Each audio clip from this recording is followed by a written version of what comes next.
Bismillahirrahmanirrahim. Assalamualaikum warahmatullahi wabarakatuh. Alhamdulillah, bersyukur kepada Allah Subhanahu wa taala. Pada kesempatan kali ini kita kembali bisa bertemu dalam pembelajaran secara online, dan pada semester 2 tahun pembelajaran 2020-2021 ini kita masuk ke bab pembelajaran tentang kemagnetan. Baik, biar tidak terlalu lama, kita akan lanjutkan langsung ke tema pembelajaran kita saat ini.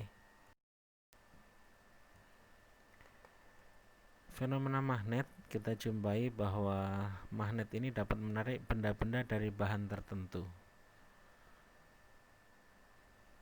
Tentu di antara antum sekalian, di antara kalian semua juga mengetahui bahwa yang dapat ditarik oleh magnet adalah bahan-bahan yang terbuat dari besi atau baja. Nah, pemanfaatan magnet dalam kehidupan sehari-hari sangat banyak nih.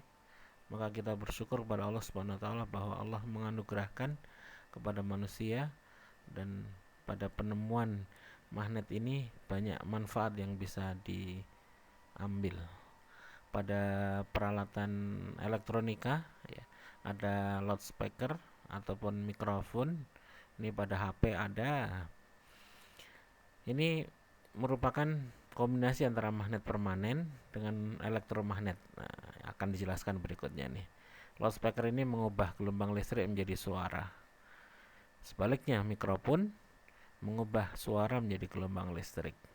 Atau kita jumpai juga pada kartu ATM, kartu kredit, dan sejenisnya.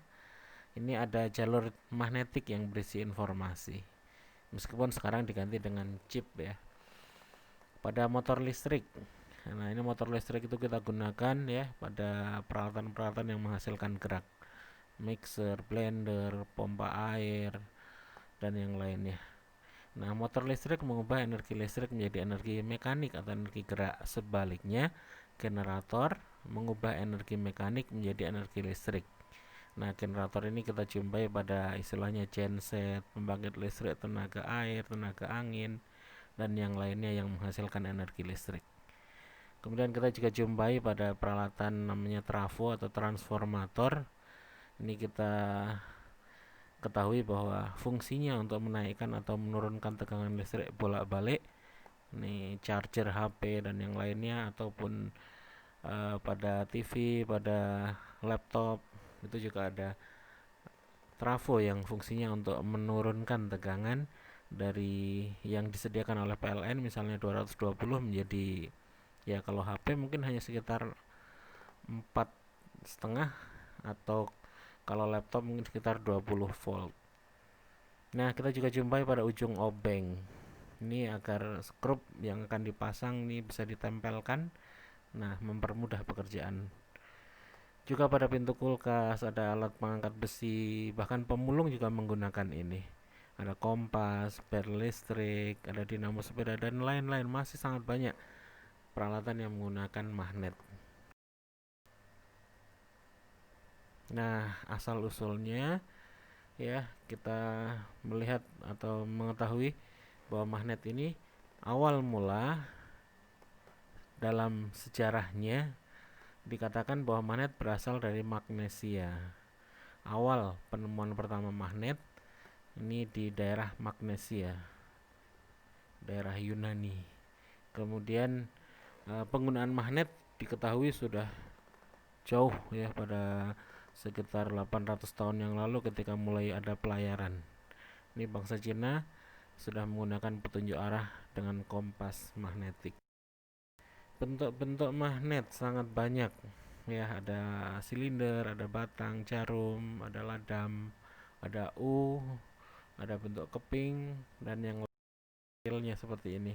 Magnet buatan juga sekian banyak bentuknya, kita bisa lihat, dan ini menyesuaikan kebutuhannya.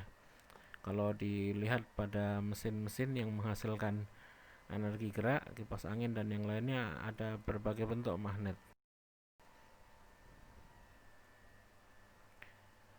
Nah, kita lihat ada klasifikasi, ada penggolongan bahan magnetik dan bahan non-magnetik. Ini bahan magnetik sering disebut sebagai ferromagnetik. Ini bahan yang ditarik dengan kuat oleh magnet, nah, dan dapat dimagnetkan atau dijadikan magnet. Ini umumnya terbuat dari jenis besi, baja. Baja ini sebetulnya juga besi yang diberi campuran dengan karbon dan proses pembuatan atau manufaktur tersendiri. Kemudian nikel, ada kobal. Ada lagi bahan non magnetik, dan ini dibedakan menjadi dua jenis, paramagnetik dan diamagnetik. Nah, dua bahan ini, paramagnetik dan diamagnetik, sangat sulit atau bahkan tidak bisa untuk dijadikan magnet.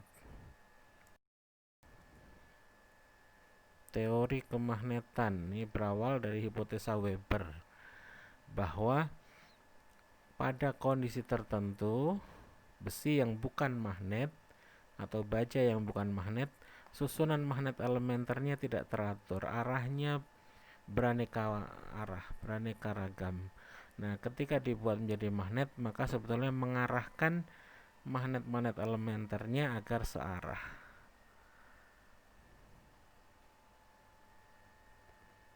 Ini teorinya. Nah, magnet elementer pada besi lebih mudah diarahkan dibanding pada baja. Akibatnya, besi lebih mudah dimagnetkan, lebih mudah dibuat magnet daripada baja. Namun, setelah jadi magnet, kemagnetan pada besi lebih mudah hilang daripada pada baja.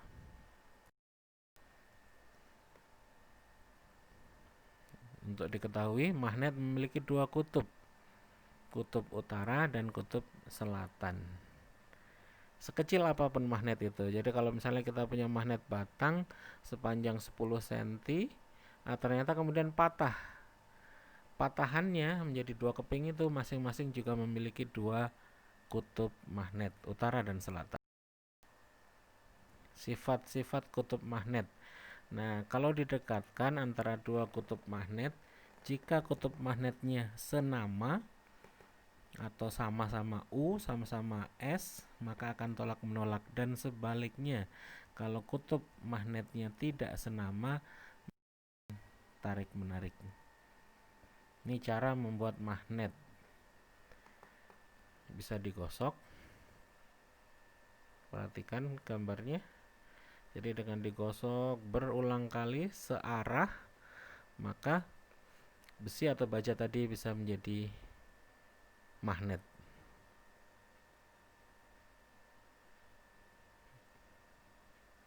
Perhatikan kutub-kutub magnet hasil yang digosok dengan magnet permanen tadi.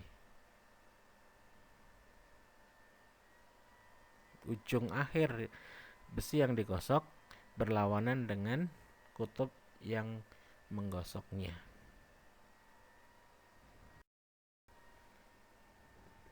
Nah, cara yang kedua bisa juga dengan mengalirkan arus listrik searah. Ini yang disebut sebagai elektromagnet, atau ada juga yang nyebut elektromagnetik.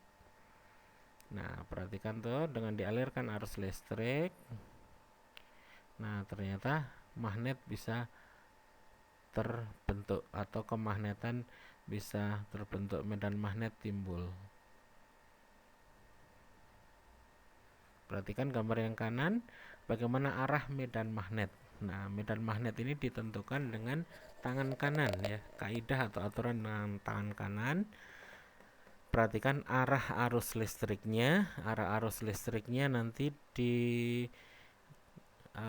searahkan dengan 4 jari kita. Kemudian kutub utaranya adalah yang ditunjukkan oleh ibu jari kita. Jadi ibu jari menunjukkan arah kutub utara, kemudian 4 jari yang lain menunjukkan arah arus listriknya.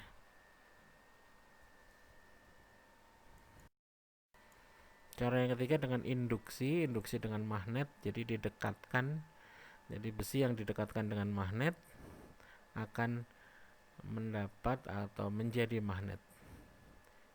Ini namanya induksi.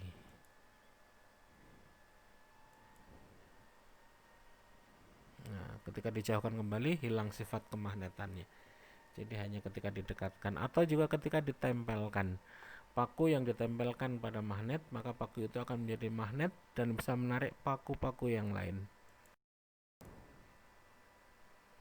Ini magnet menimbulkan medan magnet di sekitarnya. Jadi medan magnet ini adalah ruang di sekitar magnet, di mana magnet lain atau benda-benda yang terbuat dari besi, baja akan dapat ditarik oleh magnet tersebut. Jadi ruang di sekitar magnet yang masih ada gaya magnetnya. Arahnya ini selalu dari kutub utara ke kutub selatan. Perhatikan. Dari kutub utara north ke selatan atau south.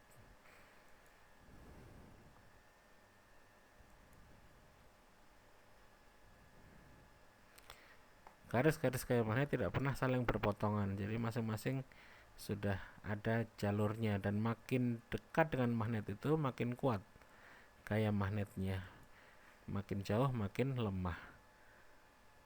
Nah, pada kedua kutub magnet ini gaya magnet paling kuat, sedangkan pada tengahnya ya, garis-garis gaya magnet atau gaya magnetnya paling lemah.